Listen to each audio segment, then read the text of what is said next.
Di awal tahun 2022 ini, Boots hadir kembali dengan smartwatch terbarunya. Ini dia, Boots Forza. Save ready and let's get started. Untuk dari segi desain ini mirip-mirip seperti Ewok 7 ya, yang pernah saya review itu datar banget layarnya guys. Tetapi yang membedakan dari Boots Forza ini di bagian display, dia tertulisnya menggunakan Ultra Retina, hampir mirip seperti AMOLED.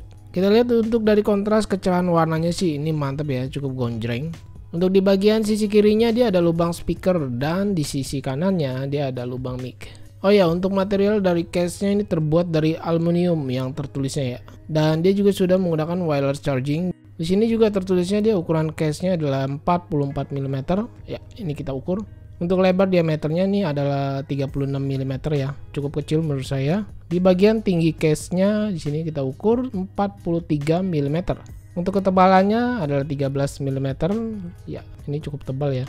Biasa untuk smartwatch model kotak ini ya, tebal di bagian sensor di bawahnya ini guys. Sekarang kita tes untuk buka pasang strap ini. Kita bisa lihat ya. Untuk buka pasang strapnya sendiri cukup mudah. Menurut saya tidak seret gitu guys. Saya timbang untuk beratnya sendiri hanya 41 gram aja. Tidak terlalu berat.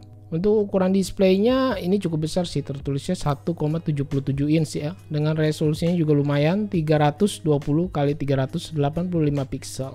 Kalau saya swipe gini sih untuk display layarnya cukup baik, smooth, tidak ada masalah. Berasa ringan banget UI-nya. Tertulisnya juga ini dia sudah 90 Hz ya. Wow, kayak handphone aja ya. Di bagian tepi layarnya juga kalau kita lihat di bagian sampingnya dia agak sedikit curve seperti ini. Chipsetnya dia sudah menggunakan Realtek generasi ke-9 dengan Bluetoothnya juga sudah yang paling terbaru versi 5.2. Kemungkinan itu yang bikin lebih hemat daya ya dan lebih cepat untuk koneksinya ke smartphone. Baterai kapasitasnya dia 280 mAh, cukup standar sih, tidak terlalu besar. Untuk pengecasannya dari 0 sampai penuh ini agak lama, saya coba sekitar bisa sampai 2 jaman ya. Watch face dari bawahannya sendiri ini smartwatch saya lihat ada 6 pilihan aja. Tapi kita lihat untuk di aplikasinya menggunakan Vfit, bisa download di Play Store dan di App Store. Ini kita lihat ya, di sini yang di bagian akhir ini kita bisa custom nih watch face-nya dari galeri smartphone kita. Lalu klik more untuk lebih banyak lagi tampilan watch face yang bisa kita unduh dan kita pakai. Tertulisnya bisa sampai 100 lebih tambahan watch face dari aplikasinya. Untuk aplikasi dari Vfit ini menurut saya juga cukup mantap ya. Fiturnya banyak yang bisa kita setting di aplikasinya ini. Sekarang kita lihat untuk fungsi-fungsi dari tombolnya nih guys. Tombol yang bawah ini dia untuk masuk ke recent apps. Jadi aplikasi yang sudah kita buka, kita bisa balik lagi ke aplikasi sebelumnya dari tombol ini. Untuk tombol yang atas, fungsinya dia untuk masuk ke menu utama. View UI-nya dia hanya ada 2 pilihan aja guys. Model list dan smart style. Ya, tombol atasnya juga ini dia berfungsi sebagai memperkecil dan memperbesar tampilan UI ya dengan diputar. Dia juga bisa untuk mengganti watch face dengan memutarnya seperti ini, jadi tanpa harus sentuh dan tahan lagi. Dan kalau kita slide ke bawah, ini untuk menampilkan notifikasi masuk. Saya tes saja langsung ya. WA-nya seperti ini chatnya. Untuk fontnya sendiri juga cukup baik, halus, rapi, tidak terlalu besar-besar banget. Untuk notifikasi telepon WA masuk, dia hanya pemberitahuan saja ya, tidak bisa mengangkat telepon langsung dari smartwatch-nya. Nah, kalau untuk telepon masuk seperti biasa, ya ini bisa mengangkat telepon langsung. Kalau di slide ke atas, tampilannya seperti ini menu shortcut-nya. Oh ya, di sini juga kita lihat dia tertulis sudah ada GPS ya, Smart AI GPS. Kita juga bisa tap langsung untuk mengatur screen brightness, jadi tanpa harus masuk ke dalam setting lagi ya.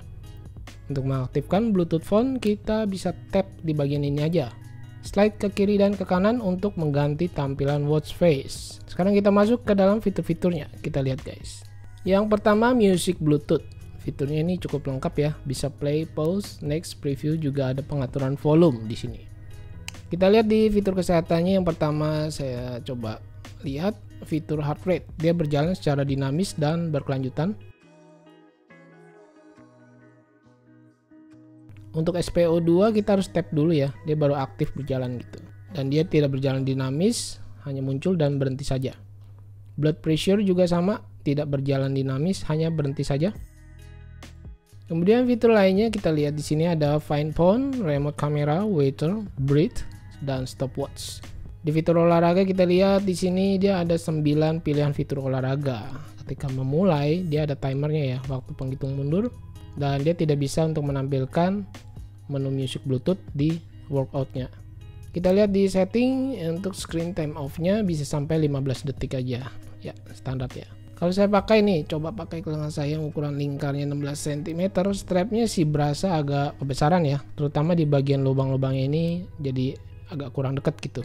Jadi saran saya kalau untuk pergelangan kecil seperti saya sih mending bisa ganti aja strapnya dengan model lainnya ya seperti model magnet atau loop.